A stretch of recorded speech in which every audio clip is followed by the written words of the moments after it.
அப்படி ஒரு காலகட்டத்தில் ஆண் குழந்தைகளே எல்லாம் இப்படி பல வருஷங்கள் போய்கிட்டே இருக்கு.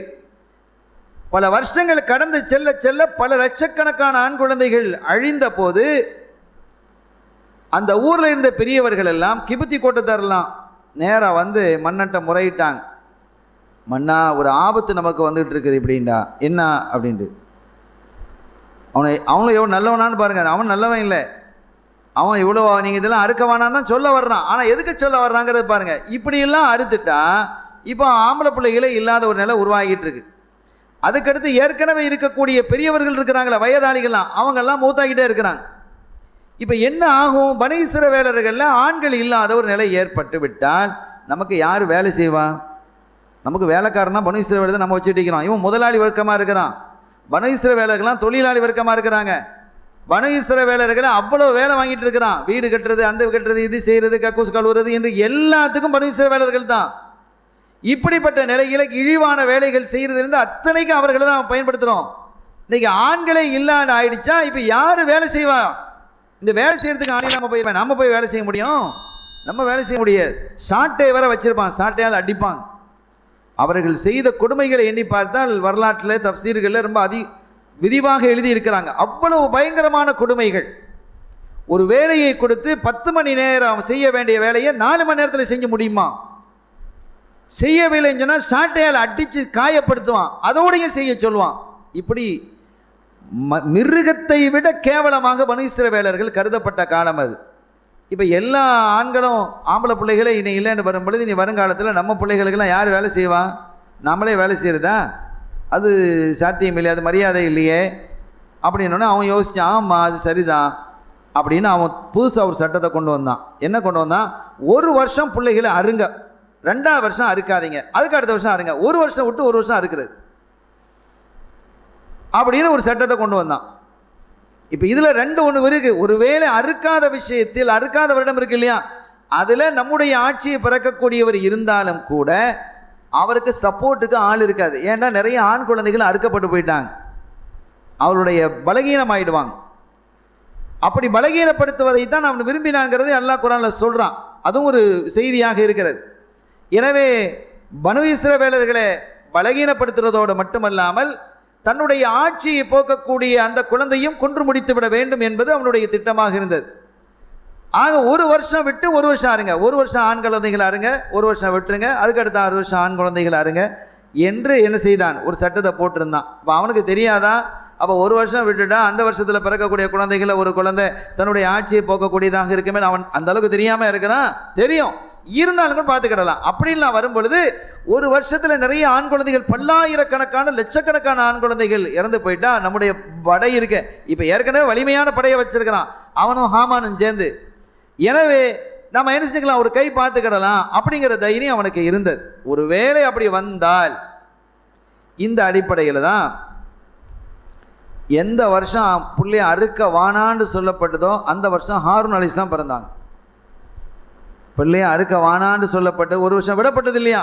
ஒரு வருஷத்தில் அறுக்கக்கூடாது, 1 வருஷம் அறுங்கன்னு, அறுக்க வேண்டாம் என்று சொல்லப்பட்ட காலத்தில் தான் ஹாரூன் அலைஹிஸ்ஸலாம் பிறந்தாங்க. ஹாரூன் அலைஹிஸ்ஸலாமும் மூசா அலைஹிஸ்ஸலாமும் உம்மா வழி சகோதரர்கள். 2 பேருக்கும் உம்மா ஒன்று தான், 2 பேருக்கும் தாய் ஒன்று தான், தந்தை தான் வேறு, வாப்பா வேற, உம்மா ஒன்று. நல்லா விளங்கிக்கிடணும். அது குர்ஆன்லேயே அது என்ன செய்யலாம்? என்னுடைய தாய் வழி சகோதரரேன்னு ஹாரூன் அலைஹிஸ்ஸலாம் மூசா அலைஹிஸ்ஸலாம் பார்த்து சொன்னது குர்ஆனில் இருக்குது.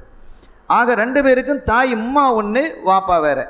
அப்போ ஹாரூன் அலைஹிஸ்ஸலாம் பிறந்தது அறுக்க வேணான்னு சொன்ன காலகட்டத்தில் பிறந்தாங்க. அவங்க தான் மூத்தாள். ஹாரூன் அலைஹிஸ்ஸலாம் மூத்தாள்.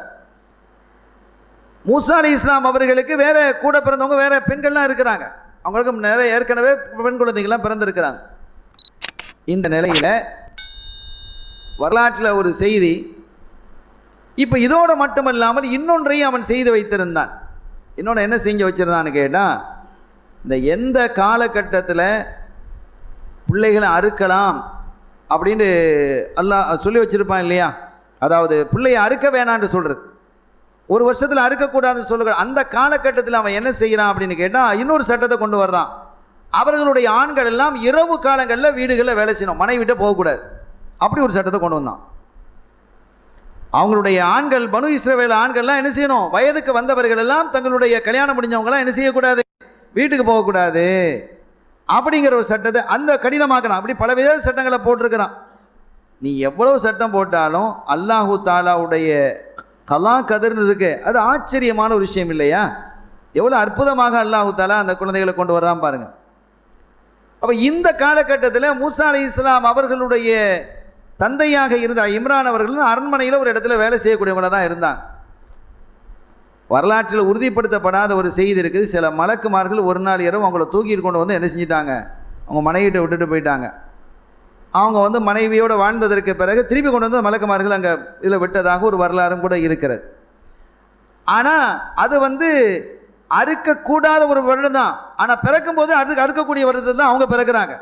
நடந்த நிகழ்வு என்பது, மனைவியோடு வாழ்ந்தது என்பது, அவங்க கரு உருவானது என்பது அறுக்கக்கூடாது, ஒரு வருஷத்தில் அறுக்க வேணான்னு சொல்லி வச்சிருக்கிறாங்கல்ல, அந்த காலகட்டத்தில் உருவானாங்க. ஆனால் அவங்க பிறந்தது அந்த காலகட்டத்தில் பிறக்கிறாங்க என்று அறிஞர்கள் நமக்கு சொல்லி காட்டுகிறார்கள். சங்கையான பெருமக்களே, இப்போ மூசா அலைஹிஸ்ஸலாம் அவர்களை அவங்களோட தாய் உண்டாகி இருக்கிறாங்க.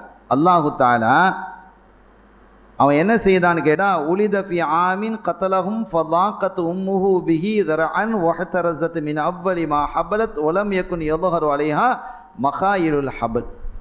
இதில் அல்லாஹ் ஒரு பெரிய சிறப்பு அவனுக்கு கொடுத்துருந்தான். மூசா அலைஹிஸ்ஸலாமுடைய தாயார் கர்ப்பிணியாக இருக்கிறாங்கிறது யாருக்கும் தெரியாது. அந்த அடையாளங்கள் எதுவுமே இல்லாமல் ஆக்கினான் தான்.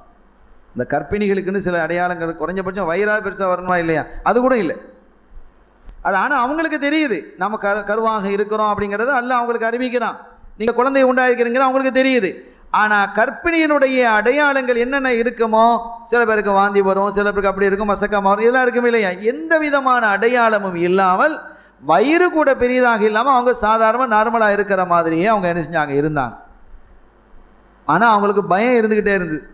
நம்ம குழந்தை உண்டாயிருக்கிறோம், அதனுடைய அடையாளங்கள் வெளியில் தெரியல அப்படின்னாலும் கூட வீட்டில் மட்டும் சொல்லியிருக்கிறாங்க, நான் குழந்தை உண்டாயிருக்கிறேன், அந்த அடையாளங்கள் தெரியல அப்படிங்கிறத சொல்லியிருக்கிறாங்க.